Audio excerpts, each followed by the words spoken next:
Hello, this is Dr. Don Lynch. I want to speak to intercessors who are married. And you'll learn some things if you're married or not. So just keep listening. Your intercession will never diminish your covenant marriage. If your intercession is diminishing, distracting, discouraging your covenantal relationship with your spouse, then there's something about it that's not biblical nor authentic. You are perhaps substituting something, taking control of something, or sourcing something that you should be receiving from your covenant from the wrong source. Now, let me mention that there are some people who read the Song of Solomon or have even been taught erroneously that there is an actual physical relationship available between you and Jesus. This is 100% not biblical and demonic. If that's an experience you're having, get deliverance immediately. Cease whatever it is that you're doing and get deliverance from demonization. However, Paul says in 1 Corinthians 7:5 that you and your spouse need agreement on the way in which you engage in the kinds of intense prayer that affects your will, your mind, your emotions, and therefore your participation in the entire spirit, soul, and body process of marital intimacy. Now, if you're not married, you should find no sexual delight or no emotional attachment. You shouldn't create soul ties through intercession with other people of any gender.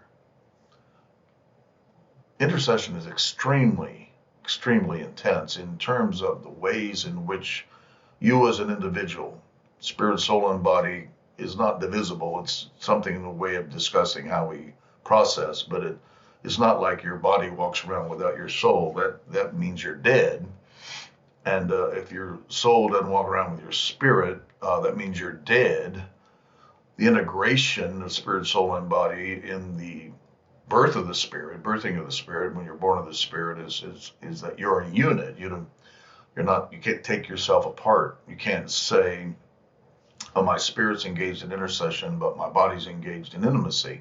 That's not how this works.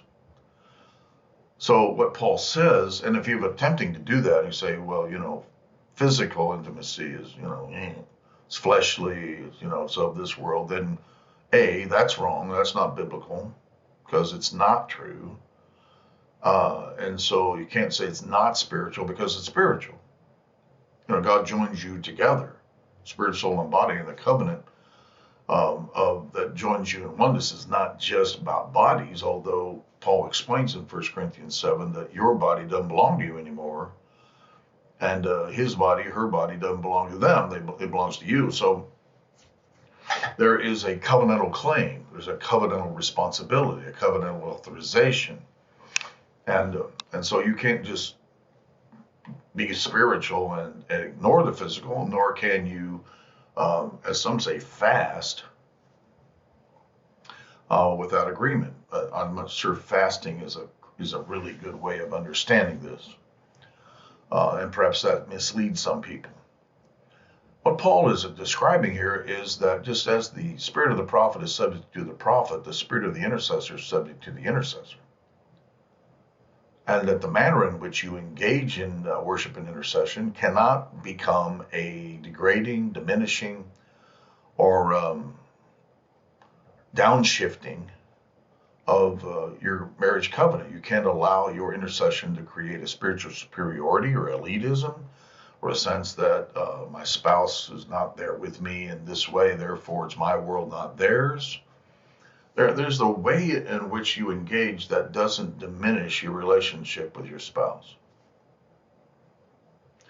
You can't manipulate them by saying, I'm going to go so that you can have your own time. You can, it's a way of avoidance behavior. You can't use prayer as an avoidance behavior. You can't use intercession as I'm not going to deal with this right now because I'm going to go talk to God about it when you need to talk to your spouse about it.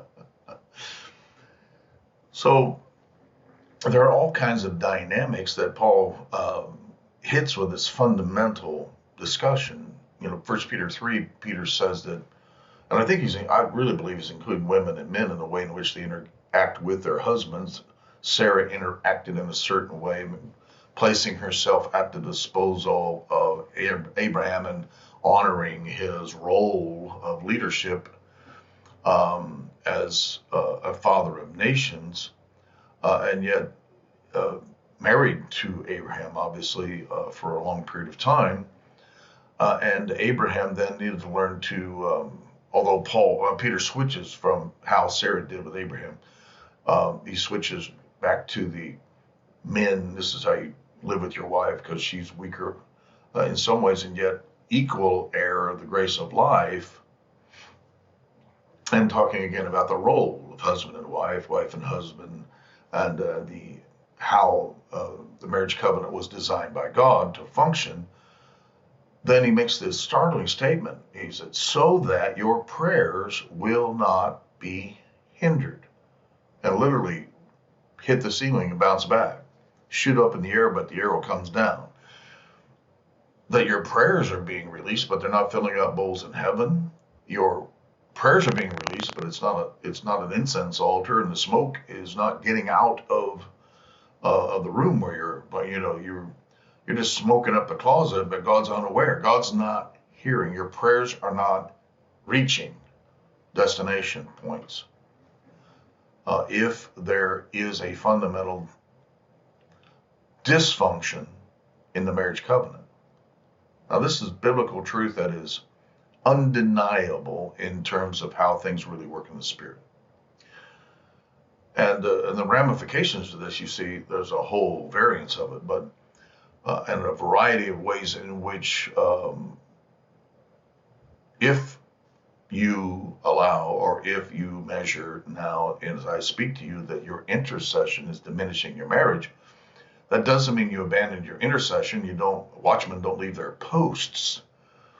What you determine is how I'm doing this shouldn't leave me so emotionally depleted that I have nothing left for my spouse. It shouldn't take away my mental focus to such an extent that I don't engage personally with my best friend.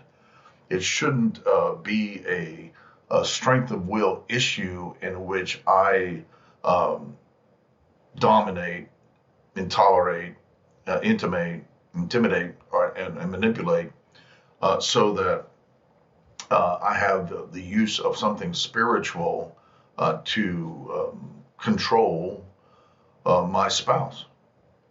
If so, you're crossing very quickly into the use of spiritual power to get what you want.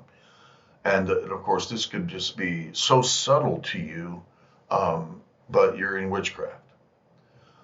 And it's in the most fundamental aspect of your spiritual life. Your intercession will not diminish your covenant of marriage. It will enhance it.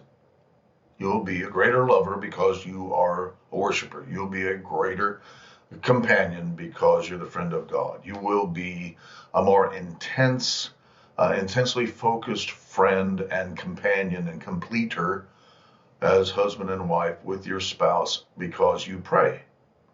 It is absolutely impossible that intercession diminishes the most fundamental relationship in the kingdom of God, the most fundamental relationship of creation itself, the most powerful approach to the demonstration and manifestation of the image of God is man and wife married.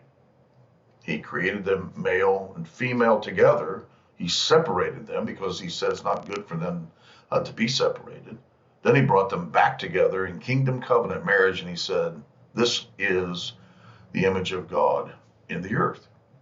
There is nothing in the kingdom that diminishes that when it authentically functions. Therefore, intercessors should never be men or women who create some sort of spiritual elitism at the expense or as an excuse to diminish their responsibilities to their spouse. So both Paul and Simon Peter speak into this and speaks plainly in terms of how things really work in the spirit, and both of them say There are spiritual components in marriage which can affect your intercession, and there's intercession which can affect your covenant marriage. Paul's saying, if you don't have agreement, then this is going to affect your marriage because you're going to give Satan a leverage point. Not only to, you can say, in terms of your hormones or your physical desires, but also in terms of your emotional and mental and even strength of will issues. He's going to have leverage if there's a disagreement or you're using prayer in an inauthentic way. And then Simon Peter comes at it from the other direction, is that without oneness and without proper function and without appropriate relational dynamics, your prayer is not going to be heard in the first place. So get back home and fix your marriage and fix your relationship with your husband and your wife if you want your prayers to be heard. Wow. So here we are in one of the most intense and exciting seasons of history when our intercession is becoming life and death. And so I'm charging you to take an account of how you function, and if your intercession is diminishing in any way the covenant you have with marriage, get things right. Put your house and marriage in order and bring yourself into the alignment of how God designed covenant marriage to be. And you'll discover that intercession will vastly enhance, and the kind of intercession that both men and women do produces an integrity that is absolutely sexy, and that there is a oneness available because of the spirituality, not a diminishing of your relationship or intimacy in its physical expressions because of spirituality. I'm Dr. Don Lynch, and speaking plainly to you today, but listen carefully to what the scriptures say in this important issue at this dynamic time. Thank you.